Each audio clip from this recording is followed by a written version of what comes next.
여러분 오늘도 고생이 많으십니다. 제가 최근에 개인회생 상담을 계속 하다가 최근에 많이 늘어나는 채무 발생 유형을 몇 가지 가지고 왔거든요. 전업 투자자가 아닌데 주식 코인 때문에 빚지는 사람들이 있어요. 예를 들어서 내가 주식 코인 전업 투자자야, 맨날 그것만 샀다 팔았다 하고 해외 선물 사이트 이런 데 가서 과도한 레버리지로 투자하다가 한 방에 청산됐다, 그래서 빚져서 왔다, 뭐 이런 케이스도 있긴 한데, 그와 정반대로 나는 지금까지 주식 코인 같은 거 관심도 없이 살았고 주식 코인 투자하지도 않고 살았는데 그냥 생활비 채무가 조금 생긴 거야. 처음에 2천만원 3천만원 생활비 채무가 생겼는데 월급 받아서 쪼개서 갚으면 되겠지라고 생각했는데 막상 살아보니까 그게 안 되는 거죠. 월급 받아봐야 내 생활비 쓰기도 부족하니까, 이자 낼 돈이 없으니까 점점 힘들어지는 거죠. 그러니까 이번 달에 생활비 50만원, 월세 50만원, 자동차 할부값 30만원, 애들 학원비 50만원, 이렇게 푼돈 몇 푼이 부족한 겁니다. 그래서 큰 돈 벌려고 욕심낸 것도 아니고 그냥 요거 50만원 100만원 요거 어떻게 살짝 벌어가지고 이번 달 생활비라도 좀 보탰으면 좋지 않을까. 요즘 주식 코인 어디 많이 오른다고 하던데 그거 사서 30, 50 정도 벌어가지고 생활비나 좀 보탰어야지, 이런 마인드로 시작을 했다가 100만원 땄다가 100만원 잃었다가 다시 해서 200만원 따고 200만원 잃고, 이렇게 계속 반복하다가 결국은 2천만원 3천만원 자기 절제력을 잃고 큰 돈을 날리고 빚져서 오는 사례, 이런 분들 요즘 많습니다. 그리고 명의대여 때문에 오시는 분들도 많거든요. 최근에 자영업자들 경기 난 이런 거 너무 심하니까 이미 내 명의로는 자영업하다 실패해서 또는 채무가 이미 많이 생겼어, 더 이상 대출도 안 나와. 그러니까 남의 이름을 빌려 쓰는 거죠. 친구든 형제든 부모든 누구든 간에 나는 자영업을 안 하는데 우리 친척 중에 누가 자영업하다 실패해서 또는 자영업 지금 하고 있는데 대출이 너무 많아서 감당이 안 되니까 내 명의로 장사 한 개 더 차리자고 말을 하는 거예요. 그래서 내 명의로 개인 사업 한 개 열어라 이렇게 도와줬는데 개인 사업을 열면 그 사업자 명의로 사업자 대출까지 받아버리잖아요. 그 장사 망해버리면 그 대출은 결국 내가 갚아야 되는 거지. 아니면 동거인이나 이성친구, 남자친구 여자친구 사이에 신용카드 빌려주는 일도 굉장히 많거든요. 생활비 부족하고 실직했다고 하니까 일단 뭐 한두 달 생활비 쓰라고 신용카드를 줬는데 양심껏 적당히 쓰면 되는데 그걸 막 무리하게 막 카드로 여기저기 생활비 써버리고 대출 받아 써버리고 이러고 이제 헤어지고 나 몰라라 해버리니까 그 신용카드 채무는 온전히 내가 갚아야 되는 거죠. 또 이와 유사한 게 돈 좀 빌려달라 했는데 돈이 없으면 없다 못 빌려준다 이렇게 말씀을 하시면 되는데 저 사람이 가족이잖아요. 남이면 몰라도 친구라면 몰라도 또 가족 간에는 그게 쉽지가 않다니까요. 그러니까 그게 또 내 자식이고 부모고 이게 안쓰러우니까 저축은행 가서 대출까지 받아주는 거지. 카드론 2천만원 받고 저축은행에서 1,000만원 빌려가지고 부모님이나 형제한테 3천만원 빌려주는 거죠. 그렇지만 그분은 이미 돌려막기에 빠져있고 자영업이 가세가 기운 이후기 때문에 그 3천만원 빌려줘봤자 몇 달 이자 돌려막기 하는 거에 쓰는 것이 전부인 거지. 본질적인 해결은 안 되거든요. 그러면 그 사람 망해버리면 결국 돈 빌려준 3천만원 나는 은행에 돈은 내가 갚아야 되잖아요. 저 사람 회생해봐야 자기 채무만 탕감받는 거지. 내가 은행이나 카드사에 빚진 거는 탕감받을 수가 없잖아. 그건 내가 회생 파산해야 되니까. 이것 때문에 회생 파산하는 사람들이 많이 늘어나고 있습니다. 이 얘기를 하는 이유는 그 반대도 마찬가지라고요. 혹시 이걸 보시는 채무자분들, 지금 내가 형편이 궁하잖아요. 내가 형편이 궁하니까 형제나 부모님이나 이런 사람들한테 돈 좀 빌려달라. 그분들 돈 없는 거 알면서. 그러면 그분들이 금융권에 가서 2천만원 3천만원 빌려서 나한테 주는데 그걸로 본질적인 해결을 해버리면 다행인데, 그러면 빌려도 되는데 그게 아니라 내가 채무가 이미 1억 이상이야. 그거 2천만원 들고 와서 돌려막기 해봐야 몇 달 돌려막기 하면 내 채무는 해결이 안 돼. 가족든 그거 빌리고 몇 달 쓰고 그 다음에 회생 파산하든 지금 회생 파산하든 어차피 결과엔 차이가 없단 말이죠.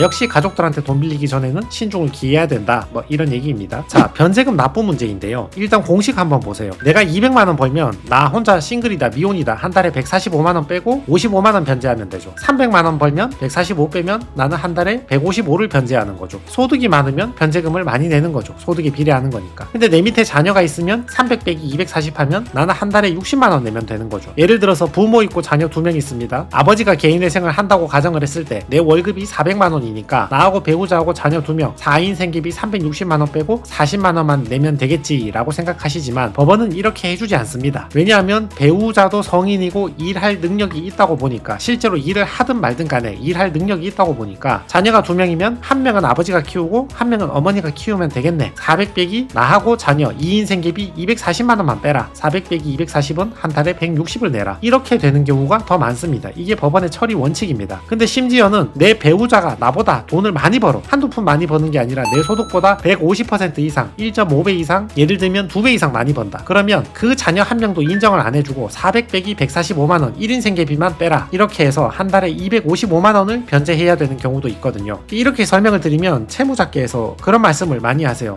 우리 집은 숨만 쉬어도 한 달에 생활비가 300이 필요하다, 500이 필요하다, 애들 학원비도 써야 되고 월세도 내야 되고 요즘 물가도 비싸고, 이렇게 많은 말씀 말씀들을 하시는데 제가 100% 다 이해를 하고 다 인정을 합니다. 요즘 물가도 비싸고 사람 마음이 그렇잖아요. 그래도 자녀들 좋은 학원은 보내야 되고 학원을 그만둘 수는 없잖아요. 남들 하는 만큼은 시켜야 되고 생계비가 너무 작으면 살기 힘들단 말이죠. 그렇지만 우리가 법원의 태도가 어떤지는 분명히 인지를 해야 됩니다. 법원 입장에서는 생활비를 줄이라는 말이 하고 싶은 겁니다. 법원은 채무자 편이 아니거든요. 법원은 중재자예요. 이 재판에서 권리를 잃는 것은 채권자이고 탕감받는 것은 채무자잖아요. 두 명의 서로 대립적인 존재가 서로 마주보고 있는데 법원이 채무자의 편을 일방적으로 들어주는 게 아니고 양자 사이에서 균형을 추구하는 사람이 법원이라고요. 법원이니까 당연히 재판의 중립을 지키겠죠. 이렇게 한번 생각을 해보세요. 법원이 채권자를 설득하는 사람이다. 채무자를 대신해서 채권자를 설득하는 사람이다. 법원이 채권자를 불러놓고 채무자가 밥만 먹고 나머지는 전부 다 변제를 해준다고 하더라. 열심히 변제를 한다고 하더라. 그러니까 채권자 너는 40%만 변제를 받고 나머지 60%는 탕감을 해주자. 그리고 이자도 받지 말자. 이자 받으면 채무자가 도저히 감당이 안 되지 않느냐. 채무자가 저렇게 성실하게 변제한다고 하니까 좀 봐주자. 이런 중재자의 입장에 있다고 생각하시면 재판 절차를 이해하시는데 조금 더 도움이 될 수 있습니다. 생활비가 많이 필요한 것도 많고 개인회생을 하면 한정적인 변제금으로 고통을 감내하면서 3년 동안 살아야 되기 때문에 이런 현실은 분명히 인지를 하셔야 됩니다. 그나마 이를 해결하기 위해서 채무자분들이 많은 수를 쓰시는 것 같아요. 보니까 우회적인 소득을 얻는 채무자도 있는 것 같습니다. 변호사인 저한테는 굳이 얘기를 안 하시는 것 같은데 예를 들어서 법원에서 채무자가 공식적으로 얻지 않는 소득 같은 경우는 모르는 경우가 많이 있거든요. 그러니까 그런 식으로 우회적으로 소득을 얻는 채무자도 종종 보이는 것 같고 또 경우에 따라서는 전업주부하던 배우자가 일을 해야 될 수도 있고 이걸 가족끼리 사전에 양해를 구하고 우리가 3년 정도는 허리띠를 졸라매야 된다. 충분한 양해를 구해서 배우자도 일을 해야 되는 경우도 있고 그리고 생활비 자체를 줄이는 쪽으로 가족 간에 원만한 합의가 잘 이루어져야겠죠. 예전에 쓰던 만큼 똑같이 쓰는 게 개인회생 절차가 아니니까. 예를 들어서 월세를 200 내던 사람은 월세 100만원으로 이사를 가야 되는 거고 월세 100만원 내던 사람은 월세 50으로 이사를 가야 되는 거죠. 채무자가 개인회생 후에 한정된 생활비로 힘들게 살아야 된다. 버텨야 된다. 이걸 인지하지 못하면 자기 입장에만 빠져버리면 이런 오해가 생길 수 있는 거예요. 아니 월세 100만원 어떻게 사냐. 난 월세 200은 돼야 살지. 그래도 우리가 내 식구인데. 그렇지만 법원 회생위원 입장에서 한번 생각해보세요. 그 사람들 대부분 공무원인데 공무원 월급이 뭐 얼마 되겠습니까? 그분들 자신도 월세 200 못 사는 사람도 있을 수가 있는데 예전에 그 사건 보셨잖아요. 회생위원이 변호사 사무실에 전화와서 나도 스타벅스를 못 사 먹는데 채무자가 스타벅스를 뭐 이렇게 많이 사 먹었냐고. 공무원 입장에서 볼 때 이게 납득이 되겠냐고요. 자기 빚도 못 갚아서 탕감해달라고 들어왔는데 저 사람이 나보다 생활비를 더 많이 쓰고 있네? 이런 부분도 개인회생을 신청하면 한정된 생활비로 살아야 되는 고통이 있을 수 있으니까 그걸 감내하기 위해서는 내 입장뿐만 아니라 법원 입장도 사전에 파악을 좀 해보시는 게 절차에 대한 이해를 높이는데 서로 도움이 될 수 있습니다. 채무자 가족들이 원만한 합의를 하는데 도움이 될 수도 있습니다. 자, 참고 자료 보시면 이 채무자 같은 경우는 남동생한테 개인 사업자 명의를 빌려줬는데 아마 사업자 대출을 받았겠죠. 그래서 사업자 대출은 결국 이 채무자가 전부 다 갚아야 되는 상황이 된 거죠. 근데 이렇게 상황이 궁박해지면 어떻게 된다? 당장 빚 갚아야 되니까 이번 달 이자 갚아야 되니까 생활비가 부족하잖아요. 내가 받는 월급은 빠나니까 돌려막기 하다가 마음이 점점